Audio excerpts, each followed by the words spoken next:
আসসালামু আলাইকুম। শুভ সন্ধ্যা। আমার AFMK চ্যানেল সবাইকে স্বাগতম। আজকে আপনাদেরকে দেখাবো কত সহজভাবে পাবদা মাছ ভুনা করা যায়, সেই রেসিপি আপনাদের সাথে আমি শেয়ার করব। পাবদা মাছ একটা দেশীয় মাছ, সবাই মাছ খেতে পছন্দ করে। এই মাছ ভুনা করা অনেক সহজ, সেই সহজ পদ্ধতিটাই আপনাদের সাথে আমি শেয়ার করছি। প্রথমে আমি পাবদা মাছগুলোকে সুন্দরভাবে কেটে নিয়ে পাবদা মাছগুলোকে সুন্দরভাবে ধুয়ে পরিষ্কার করে নেব। আমি এখানে 5টা পাবদা মাছ নিয়েছি। 5টা পাবদা মাছ সুন্দর ধুয়ে পরিষ্কার করে নিয়েছি। এরপর আমি হলুদের গুঁড়া, মরিচের গুঁড়া হাফ চামচ করে, লবণ পরিমাণ মতো, আদা রসুন বাটা হাফ চামচ করে নিয়েছি, হাফ চা চামচ করে নিয়েছি। এর পরে আমি কাঁচামরিচ 8-10টা নিয়েছি। পেঁয়াজ কুচি নিয়েছি আমি হাফ কাপ, আপনারা চাইলে আরও বেশি নিতে পারেন। এরপর একটা প্যানে আমি সরিষার তেল দিয়ে নিয়েছি। আপনারা চাইলে সয়াবিন তেল ইউজ করতে পারেন, তবে সরিষার তেল স্বাস্থ্যের জন্য ভালো। তারপর তেল একটু গরম হলে এর ভিতরে আমি পেঁয়াজ কুচি আর কাঁচামরিচগুলো দিয়ে দিব।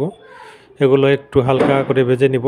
হালকা করে ভেজে নেওয়ার পরে এর ভিতরে আমি আদা রসুন এবং আমার মশলাগুলো, হলুদের গুঁড়া মরিচের গুঁড়া, এগুলো সবগুলো দিয়ে দিব। দিয়ে একটু কষিয়ে নেব সুন্দর করে। কষিয়ে নেওয়ার পরে একটু কষানো হয়ে গেলে এর ভিতরে আমি পাবদা মাছগুলো দিয়ে দিব। পাবদা মাছগুলো দিয়ে দেওয়ার পরে এটা আমি কিছুক্ষণ এভাবে 1 থেকে 2 মিনিট আমি এটা জাল করব।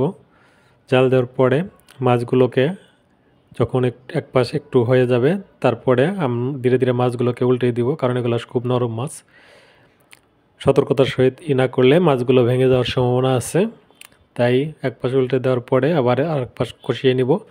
মাছগুলো সুন্দরভাবে কষানো হয়ে গেলে এর ভিতরে আমি অল্প পরিমাণ পানি দিয়ে দিব।